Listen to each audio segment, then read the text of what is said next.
willkommen zur Folge 1 vom Spoiler-Alarm für Perry Rhodan Neo. Wir sprechen heute über die erste Staffel in den Bänden 1 bis 8 aus den Jahren 2011 bis 2012.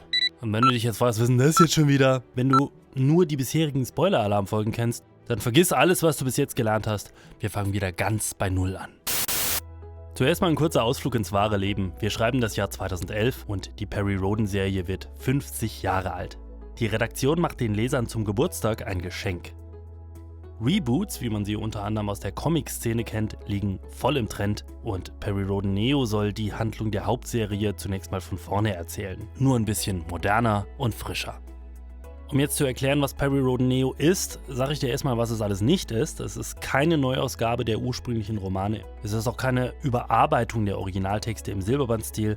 Stattdessen erscheint alle 14 Tage ein komplett neu geschriebener Roman.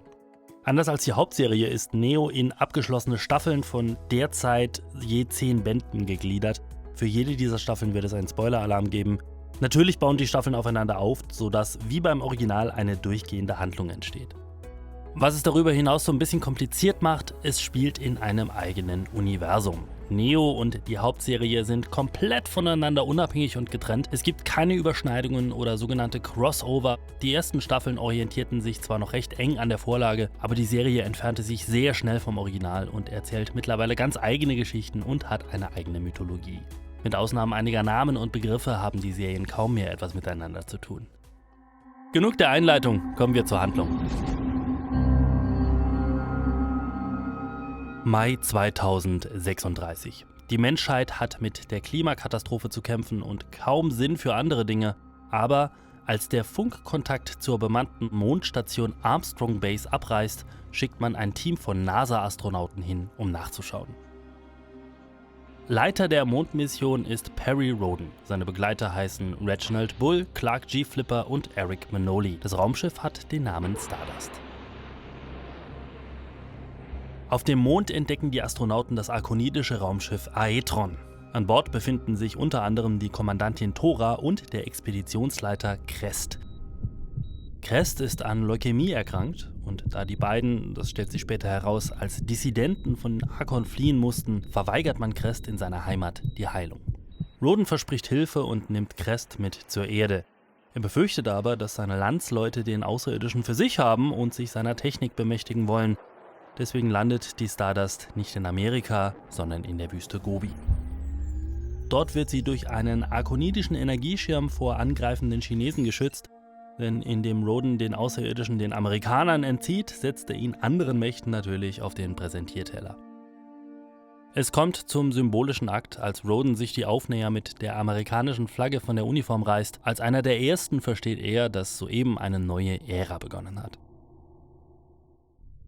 Die Chinesen lassen nicht locker und unternehmen allerlei Agentenkram, um Crest habhaft zu werden. Dessen Zustand verschlechtert sich ohne medizinische Hilfe zusehends. Auch in Rhodans Gruppe kommt es zu Konflikten, denn Flipper ist mit Rhodans Verrat nicht einverstanden. Und als die Chinesen Thoras Beiboot beschießen, legt die aus Rache Teile des chinesischen Heerlagers in Schutt und Asche. Nachdem all das ausgestanden ist, wendet sich Perry Rhodan mit einer Ansprache an die Weltöffentlichkeit und erzählt von seiner Vision einer geeinten Menschheit. Er lädt alle Menschen, gleich welcher Nationalität, Hautfarbe und Religion, in die Gobi ein. Dort haben arkonidische Roboter nämlich mittlerweile mit dem Bau einer Stadt begonnen, Terrania. Die Chinesen wollen natürlich niemanden zu dem aus ihrer Sicht illegal besetzten Land durchlassen und riegeln die Energiekuppel vor den herbeiströmenden Menschen ab. Die hausen zusammengepfercht in Lagern in der Wüste. Eine humanitäre Katastrophe droht. Nach einigen Wirrungen gelingt es Dr. Manoli, Crest nach Äthiopien zu schmuggeln. Dort treffen sie den Mediziner Frank M. Haggard und der Arkonide bekommt endlich die Behandlung, die er benötigt. Derweil kommt es zu dramatischen Ereignissen auf dem Mond. Als die Großmächte die Energiekuppel in der Gobi nicht knacken können, versuchen sie die Aetron zu vernichten, um Rhodan die Machtbasis zu entziehen. Und wie durch ein Wunder gelingt das auch.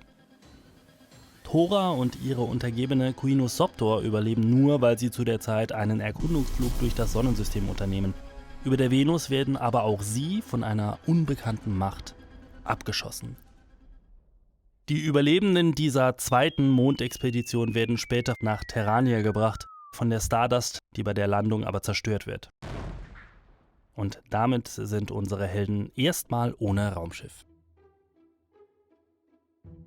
Zur selben Zeit machen die ersten Mutanten von sich reden. Das sind übersinnlich begabte Menschen. Einige von ihnen, wie der Teletemporarier Ernst Ellert, schließen sich Roden an. Andere, wie der machtgierige Hypno Clifford Monturney, wollen das Chaos nutzen, um selbst zu herrschen. Monturney gründet eine Art Mutantenkorps und es gelingt ihm, Crest aus Äthiopien zu entführen. Durch ein Verhör von Crest erfährt Monturney, was die Arkoniden überhaupt ins Sonnensystem getrieben hat.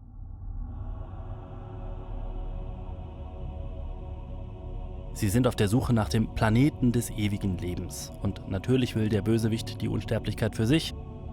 Er kann aber nicht verhindern, dass Crest wiederum in die Hände von Homeland Security und damit der amerikanischen Regierung fällt. Der Arkonide soll sich vor Gericht für den angeblichen Mord an der Besatzung von Armstrong Base verantworten.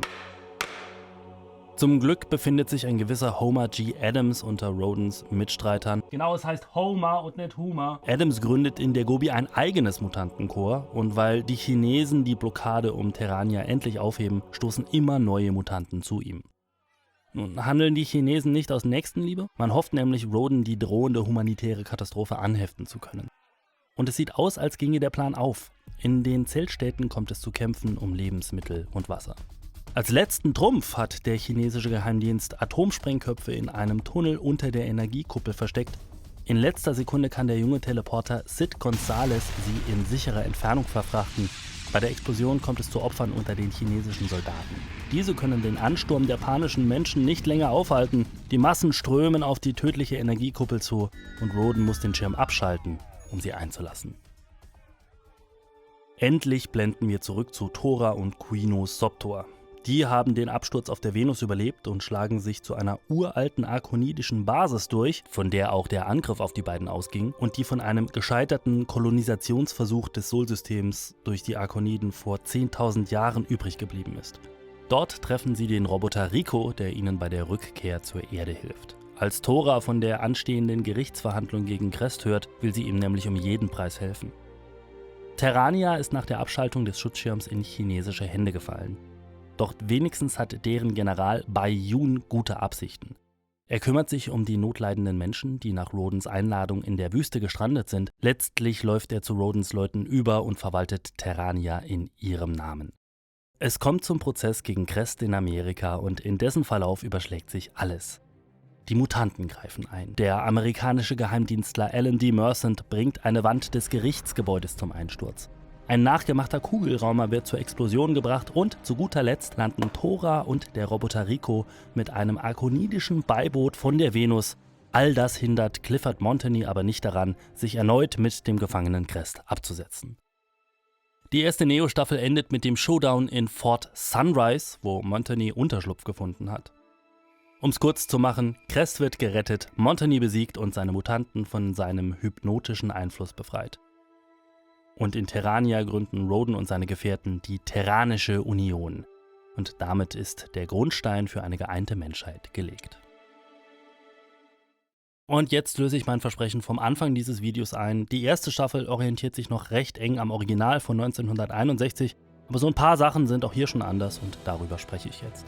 Zunächst mal wurde die Handlung in die Zukunft verlegt. Das Original spielte 1971, was damals noch 10 Jahre hin war, aber heute natürlich zur Geschichte des Altertums zählt. Entsprechend ist Roden nicht der erste Mensch auf dem Mond und auch nicht bei der Space Force, sondern bei der NASA. Die Angst vor dem Atomkrieg aus dem Originalroman ist dem Klimawandel und allen damit verbundenen Problemen gewichen. Crest und Tora kommen als Dissidenten nach Terra und nicht einfach nur deswegen, weil die Arkoniden so blöd sind, Leukämie zu heilen. Rico schließlich lernten wir ursprünglich als Begleiter von Atlan kennen. Er tauchte zum ersten Mal in der Unterseekuppel in Band 50 auf. Dass er in Neo auf der Venus weilt, ist eines von vielen Aha-Erlebnissen, die den Lesern eine Gänsehaut verpassen sollen. Und zuletzt lernen wir die Zwillinge Ivan und Ivanovic Goracin kennen, die im Original eher Ähnlichkeit mit einem gewissen Seyfried Beeblebrox aufweisen.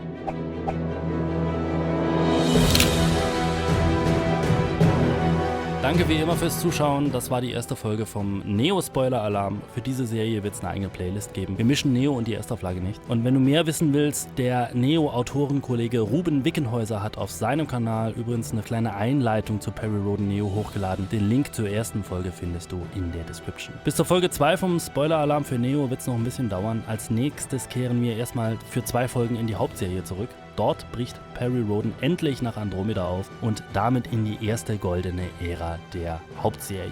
Bis dahin viel Spaß beim Perry Rhodan lesen.